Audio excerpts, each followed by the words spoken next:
जिस तरीके से प्रधानमंत्री नरेंद्र मोदी जो है इस जनसभा को संबोधित किए, उसका क्या प्रभाव पड़ेगा आदिवासी समाज पे और ये पूरे महाकौशल के क्षेत्र में?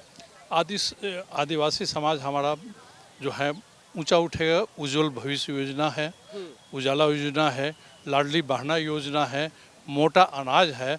ये सब का जब हमारी शहरों में आएगी, जब आदिवासी भाई बहनों लिया कर यहाँ बेचेंगे, जो कि पहले ये प्रथा नहीं होता था, सुविधा नहीं थी होती, अब वो सुविधा होगा तो इस पैसों से वो अपने बच्चों को कपड़े देंगे, पढ़ाई लिखाई कराएंगे, जिससे उनके बच्चे जो हैं नौकरी करेंगे, कहीं काम करेंगे, तो उनका जीवन स्तर सुधरेगा।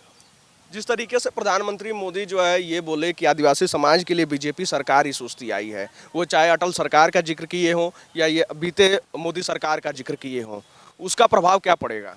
देखिए, सरकारें तो हर सरकारें विकास का काम करती है, दूसरी सरकार आती है वो भी विकास का काम करती है। हम मोदी जी ने बहुत अच्छे विकास के काम कर रहे हैं, अभी समाज में बहुत कुछ करना है, जैसे एनआरसी का कानून, जनसंख्या नियंत्रण, रोजगार का, स्वास्थ्य का, ये सब कामें अभी बाकी है जो करना है।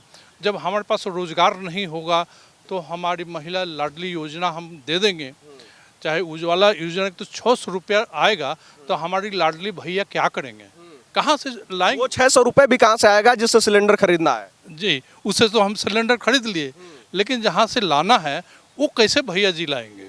उसके लिए रोजगार की जरूरत है। तो लाडली बहना के साथ साथ लाडली भैया के लिए भी कुछ देना चाहिए। क्या लगता है जिस हिसाब से जो है कोदो कुटी और इन सब अनाजों का जिक्र किए, मोटे अनाजों का जिक्र किए, आदिवासी समाज पे कितना फर्क पड़ेगा और ये महाकौशल जो है किस हिसाब से बीजेपी का साथ देगा? ये जिस हिसाब से भाषण दिया जा रहा है 90% तो कागजों में जा रहा है। अच्छा। इसलिए जा रहा है कि ये जितनों को मिलना चाहिए उसको मिल नहीं रहा है, जो आगे आ रहा है उसको ही मिल रहा है। नहीं, खाली कहने के लिए है। जिस तरह से बच्चे हैं, हर एक काम को बच्चे जाता है, कोई लेडी नहीं जाती सामान लेने और न कोई महिला जाती है। जब भी जाता है उसका लड़का जाता है, हस्बैंड जाता है, वो तो बेचारा बेरोजगार है, उसको तो बोल देता था लेकर के आओ, लेकिन लेकर आए कहाँ से? उसके लिए समस्या है।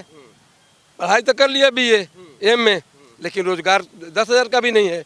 तो रोजगार के बारे में जब से भाजपा आई है खाली बोलती है विकास विकास विकास। ठीक है, विकास होना चाहिए, लेकिन इसमें जात पात पर मत जाओ ना कि खाली हमारा पिछड़ी जाति है। पिछड़ी जाति में अरबपति भी है, उसको क्यों जोड़ रहे हो आप?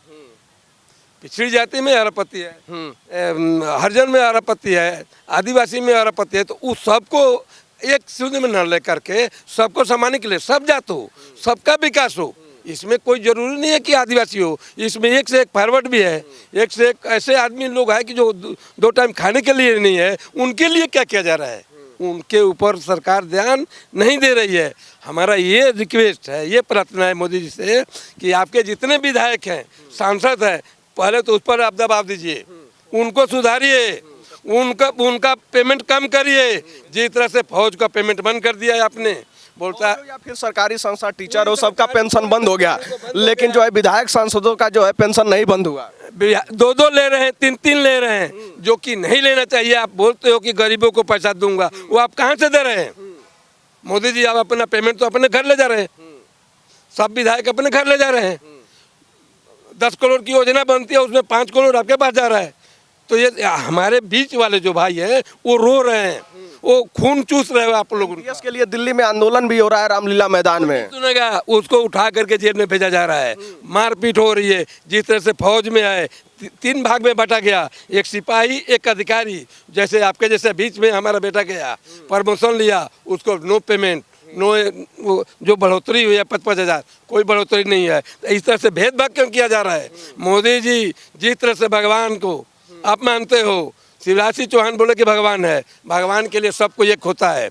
बच्चा कितना भी गलती करे, बच्चा कितना भी गलती कर दे, माँ बाप के नज़र में सब बच्चा एक समान होता है। इसलिए से जो भी जाति है, चाहे कोई भी हो, पंडित हो, चाहे हरिजन हो, चाहे आदिवासी हो, सबको आप एक समान जानिए। आप एक देश के क्या हैं, महान व्यक्ति हैं, और हमारे माँ और बाप आप ही हैं, क्योंकि आप प्रधानमंत्री हैं। और जनता ने चुन करके जिस हिसाब से भेजा है वो हिसाब से आप नहीं कर रहे हैं। एक भी सांसद को भेदभाव हो रहा है, एक भी सांसद को बर्खास्त नहीं किए जो गलत है।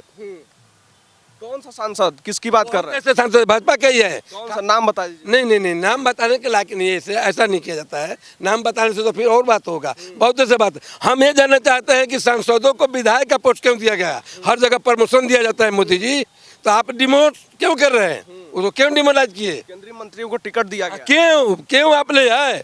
आप इसको और प्रधानमंत्री के लिए क्यों नहीं किए उत्साहित? इसका मतलब क्या है? Dash dash dash dash dash dash. Bhajpa इतनी बड़ी पार्टी है जो विश्व में गिनी जा रही है, तो ये नीचे क्यों आ रही है? क्यों आ रहे हैं? कारण बताए ना ये क्यों?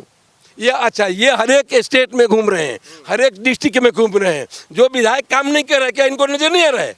इनको क्यों घूमने की जरूरत पड़ रही है? ये अपना काम करें।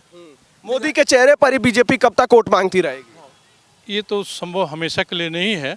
इस बार के चुनाव में ये पता चल जाएगा कि केंद्र से इन्होंने अपने राज्य में लाया है, ये जनता के बीच काम नहीं करेंगे तो जनता इनको उखाड़ फेंकेगी। तो क्या लगता है, मध्य प्रदेश में क्या कुछ उलटफेर हो जाएगा? उलटफेर उतना तो नहीं होगा, लेकिन होगा, प्रभाव पड़ेगा। जो संसद यहाँ से चुनकर मोदी के नाम पर जाते थे, काम नहीं करते थे, जनता से मिलने में उनको हिचकिचाहट होती थी, वो अब नहीं चलेगा। उनको जनता के बीच में 1996 के बाद से अभी तक जो है बीजेपी का साथ दिया है। बीजेपी के साथ दिया है, हम विकास के मुद्दों पर साथ दिया है, शिक्षा के मुद्दों पर साथ दिया है, गरीबों को उत्थान के लिए इनको वोट दिया है। हमारी जनता थोड़ा सोई हुई थी, अब जनता जग गई हुई कि हमारा तो जीवन निकल गया, हमारे बच्चे का क्या होगा, उनका भविष्य क्या होगा। इसके ऊपर जिस प्रकार वरुण गांधी जी ने अपना पेंशन छोड़ दिया, अपना पेमेंट छोड़ा, इसका एग्जाम्पल लेते हुए भाजपा के नेता को चाहिए कि हम अपनी पेंशन को छोड़ दें, अपनी फैसिलिटी को छोड़ें, जिस प्रकार वरुण गांधी ने छोड़ा हुआ है। बिल्कुल, वरुण गांधी जो है पिछली एक जनसभा के दौरान इस बात का जिक्र भी कर चुके हैं कि हम सरकारी किसी गाड़ी का, सरकारी जो भी सुख सुविधाएं मिलती हैं उसका उपयोग नहीं करते हैं। हम क्यों नहीं करते हैं? क्योंकि हम इसलिए नहीं करते हैं क्योंकि हम बेबाकी से बोल नहीं पाएंगे। यहाँ की भी जनता उसी तरीके की कुछ मांग कर रही है, और जिस तरीके से प्रधानमंत्री मोदी इस जनसभा में संबोधित किए, उसका भी कितना प्रभाव देखने को मिलेगा ये तो वक्त ही बताएगा, जब मध्य प्रदेश में चुनाव होंगे और नतीजे आएंगे। फिलहाल इसी तरीके के तमाम जानकारियों को देखने के लिए आप सब जुड़े रहें इन खबर के साथ। धन्यवाद।